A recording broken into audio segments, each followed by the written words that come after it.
Kerangka acuan program atau kegiatan ternyata sangat rinci. Antara tujuan dan kegiatan harus sejalan. Ikuti video ini.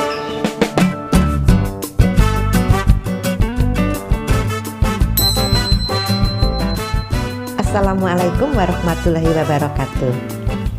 Sobat sehat, bertemu kembali dengan Dr. Sufi.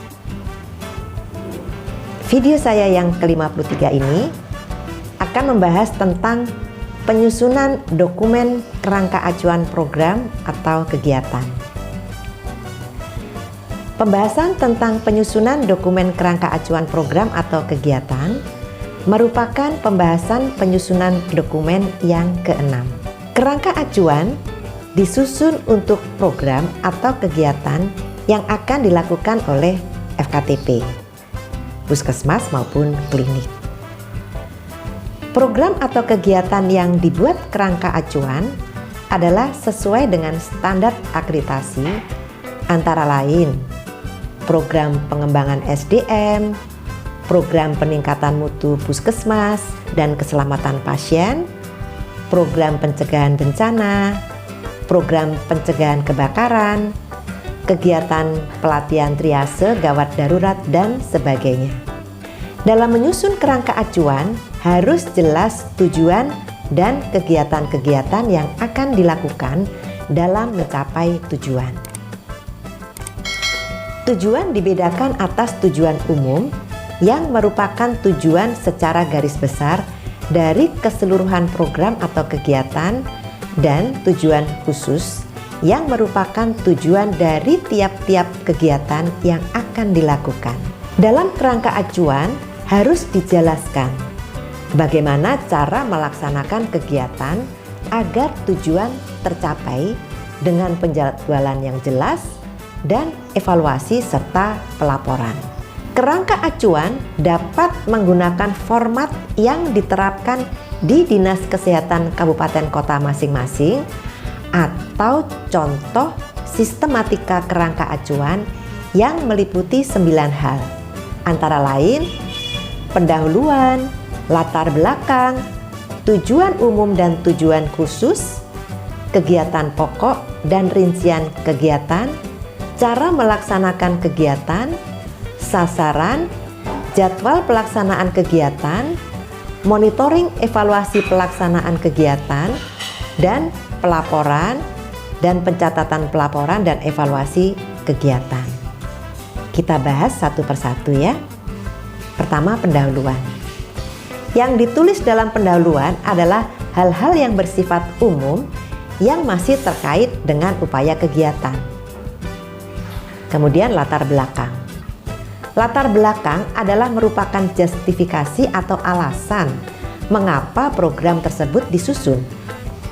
Sebaiknya dilengkapi dengan data-data sehingga alasan diperlukan program tersebut dapat lebih kuat. Selanjutnya, tujuan umum dan tujuan khusus. Tujuan ini adalah merupakan tujuan program atau kegiatan. Tujuan umum adalah tujuan secara garis besarnya, sedangkan tujuan khusus adalah tujuan secara rinci. Selanjutnya, kegiatan pokok dan rincian kegiatan. Kegiatan pokok dan rincian kegiatan adalah langkah-langkah kegiatan yang harus dilakukan sehingga tercapainya tujuan program atau kegiatan. Oleh karena itu, antara tujuan dan kegiatan harus berkaitan dan sejalan.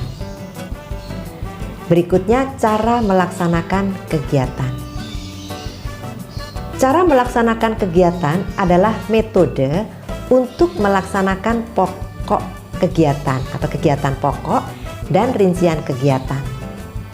Metode tersebut bisa antara lain dengan membentuk tim, melakukan rapat, melakukan audit, dan lain-lain. Selanjutnya, sasaran.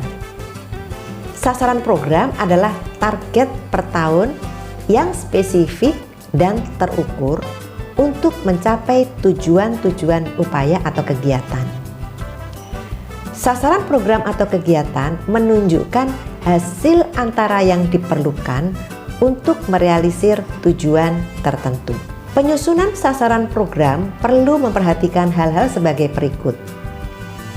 Sasaran yang baik harus memenuhi SMART, yaitu yang pertama spesifik. Spesifik dan jelas sehingga dapat dipahami dan tidak ada kemungkinan kesalahan interpretasi, tidak multitafsir, dan menjawab masalah. Kemudian yang kedua, measurable, artinya dapat diukur secara objektif, baik yang bersifat kuantitatif maupun kualitatif, yaitu 2 atau lebih mengukur indikator kinerja, mempunyai kesimpulan yang sama. Yang ketiga, achievable, yaitu dapat dicapai dengan sumber daya yang tersedia, penting dan harus berguna untuk menunjukkan keberhasilan masukan atau input, keluaran atau output, hasil, manfaat, dan dampak, serta proses. Kemudian yang keempat, relevan atau realistik. Indikator kinerja harus sesuai dengan kebijakan yang berlaku. G. Jadwal pelaksanaan kegiatan. Jadwal adalah merupakan perencanaan waktu untuk tiap-tiap rincian kegiatan yang dilaksanakan yang digambarkan dalam bentuk bagan atau gancar. H. Monitoring evaluasi pelaksanaan kegiatan dan pelaporan. Yang dimaksud dengan monitoring adalah melaksanakan pemantauan terhadap pelaksanaan program atau kegiatan agar tidak terjadi penyimpangan. Evaluasi pelaksanaan kegiatan adalah evaluasi pelaksanaan kegiatan terhadap jadwal yang direncanakan. Jadwal tersebut akan dievaluasi setiap beberapa bulan sekali atau kurun waktu tertentu. Sehingga apabila dari evaluasi diketahui ada pergeseran jadwal atau penyimpangan jadwal, maka dapat segera diperbaiki sehingga tidak mengganggu program atau kegiatan secara keseluruhan. Karena itu ditulis dalam kerangka acuan adalah kapan setiap kurun waktu beberapa lama evaluasi pelaksanaan kegiatan dilakukan dan siapa yang melakukan. Yang dimaksud dengan pelaporannya adalah bagaimana membuat laporan evaluasi pelaksanaan kegiatan tersebut dan kapan laporan tersebut harus dibuat. Jadi, yang harus ditulis dalam kerangka acuan adalah cara bagaimana membuat laporan evaluasi dan kapan laporan tersebut harus dibuat dan ditujukan kepada siapa. I. Pencatatan, pelaporan, dan evaluasi kegiatan. Pencatatan adalah catatan kegiatan dan yang ditulis dalam kerangka acuan adalah bagaimana melakukan pencatatan kegiatan atau membuat dokumen kegiatan. Pelaporan adalah bagaimana membuat laporan program dan kapan laporan harus diserahkan dan kepada siapa saja laporan tersebut harus diserahkan.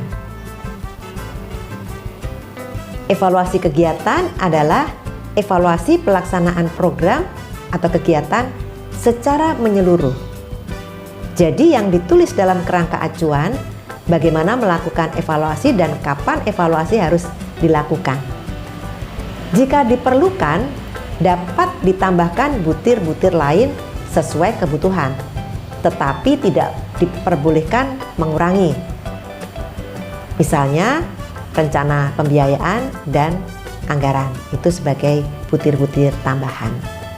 Selengkapnya, Sobat Sehat bisa melihat pada peraturan daerah tentang dokumen tata naskah yang berlaku.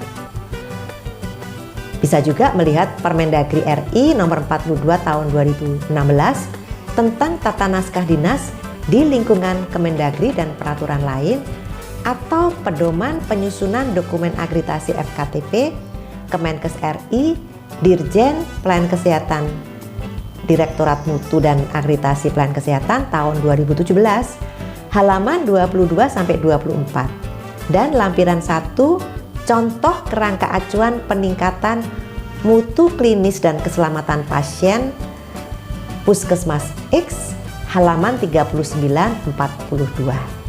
Nah, dibuka ya. Kalau teman-teman tidak memilikinya, boleh nanti menyampaikan di kolom komentar. Akan kami upayakan untuk mengirim. Sampai di sini dulu ya. Semoga selalu sehat. Wassalamualaikum warahmatullahi wabarakatuh.